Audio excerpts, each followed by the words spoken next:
Assalamualaikum warahmatullahi wabarakatuh. Selamat siang, Shalom Om Swastiastu, Namo Buddhaya, Salam Kebajikan. Sebelumnya, perkenalkan, nama saya Lisvi Aryani dengan NIM C1C021007 ingin mempresentasikan hasil materi saya mengenai akuntansi keperilakuan, yang dimana dosen pengampu yaitu Bapak Dr. Wilmi Eka Putra SEMSI. Materi yang pertama yaitu definisi akuntansi keperilakuan. Pengertian akuntansi keperilakuan. Akuntansi merupakan suatu sistem untuk menghasilkan informasi keuangan yang digunakan oleh para pemakainya dalam proses pengambilan keputusan bisnis. Tujuan informasi tersebut adalah memberikan petunjuk dalam memilih tindakan yang baik untuk mengalokasikan sumber daya yang langka pada aktivitas bisnis dan ekonomi. Di sisi lain, pihak pemakai laporan keuangan dapat dibagi menjadi dua, yaitu kelompok internal atau internal user dan pemakai eksternal yaitu external user, yang dimana informasi akuntansi tersebut dirancang untuk berfungsi sebagai suatu dasar bagi pengambilan banyak keputusan yang penting di dalam maupun di luar perusahaan.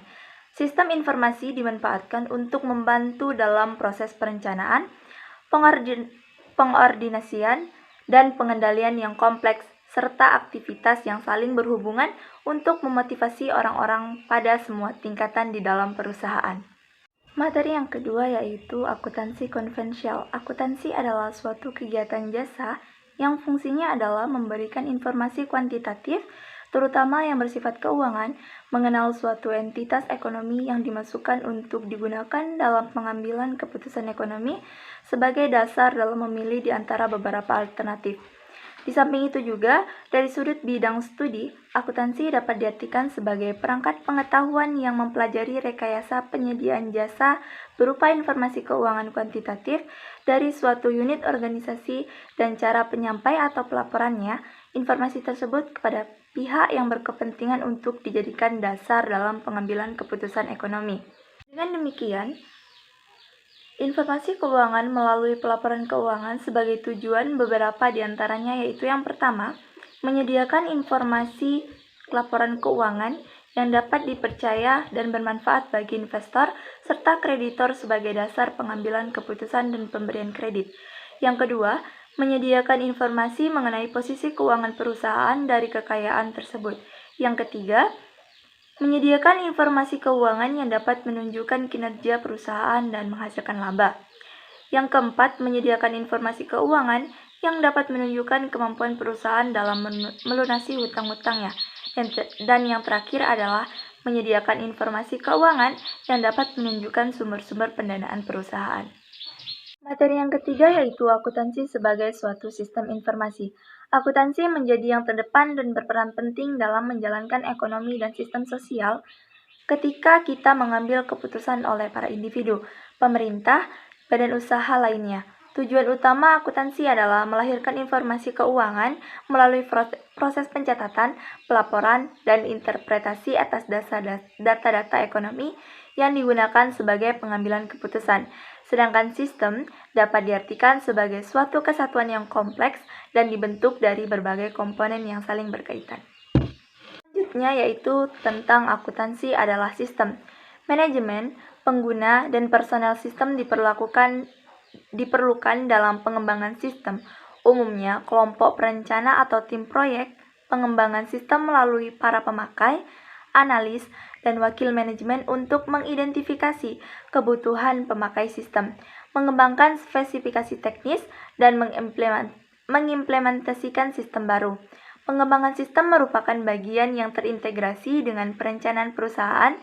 Manajemen puncak mengetahui rencana perusahaan sehingga yang akan dikembangkan seharusnya sesuai dengan rencana perusahaan tersebut. Dan dengan demikian, sistem yang baru akan mendorong tercapainya tujuan suatu perusahaan. Keterlibatan dalam pengembangan sistem informasi adalah merupakan bagian integral dari kesuksesan suatu sistem informasi. Keterlibatan pemakaian seharusnya ada pada semua terhadap yang dinamakan siklus hidup pengembangan sistem, dan tahap tersebut adalah perencanaan analis, perencanaan, implementasi, dan pasca implementasi. Akuntansi adalah informasi. Selain masalah sistem, akuntansi juga dapat dipandang sebagai suatu informasi. Informasi yang diperlukan oleh manajemen harus memiliki karakteristik seperti akurat, tepat waktu. Tersedianya informasi secara cepat, relevan, dan lengkap lebih dikarenakan adanya kebutuhan yang sangat disarankan oleh masing-masing unit bisnis, yaitu untuk mendapatkan posisi keuangan kompetitif. Dengan demikian, tidak mengherankan jika dikatakan bahwa akuntansi dapat disesuaikan dengan informasi. Lewat seperangkat prosedur dan teknik akuntansi, informasi menjadi lebih dapat diakses secara cepat, relevan, dan lengkap. Terkait dengan informasi akuntansi tersebut, beberapa jenis sistem informasi yang telah berkembang saat ini: pemrosesan data elektronik, pemrosesan data processing, sistem informasi manajemen, dan informasi eksekutif. Materi selanjutnya yaitu tentang perkembangan sejarah akuntansi keperilakuan. Riset akuntansi keperilakuan merupakan suatu bidang baru yang secara luas berhubungan dengan perilaku individu, kelompok, dan organisasi bisnis, terutama yang berhubungan dengan proses informasi akuntansi dan audit. Riset akuntansi meliputi masalah yang berhubungan dengan yang pertama, pembuatan keputusan dan pertimbangan oleh akuntan dan auditor. Yang kedua, pengaruh dari fungsi akuntansi seperti partisipasi dalam penyusunan anggaran, karakteristik sistem informasi, dan fungsi audit terhadap perilaku baik karyawan, manajer, investor, maupun wajib pajak. Selanjutnya yaitu tentang landasan teori dan pendekatan akuntansi keperilakuan. Yang pertama, dari pendekatan normatif ke deskriptif.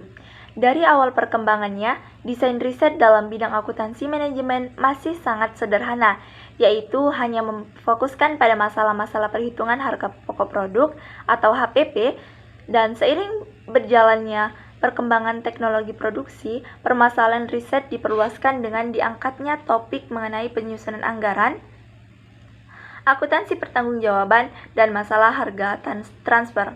Meskipun demikian, berbagai riset tersebut masih bersifat normatif, yaitu hanya mengangkat permasalahan mengenai desain pengendalian manajemen dengan berbagai mode, seperti arus kas yang didiskonto atau pemrograman linear, guna membantu manajer membuat keputusan ekonomi yang optimal tanpa melibatkan faktor-faktor lain yang mempengaruhi efektivitas desain pengendalian manajemen.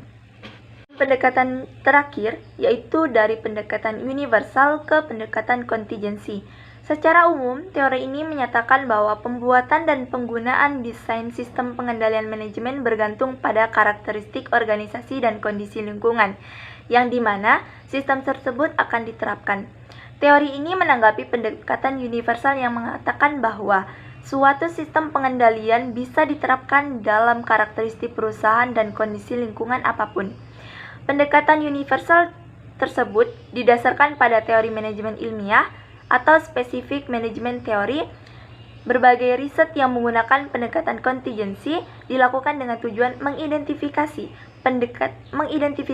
berbagai variabel-variabel kontingensi yang mempengaruhi perencanaan dan penggunaan sistem pengendalian manajemen, atau secara ringkas, berbagai variabel kontingensi yang mempengaruhi desain sistem pengendalian manajemen. Terima kasih, sekian dari saya. Wassalamualaikum warahmatullahi wabarakatuh.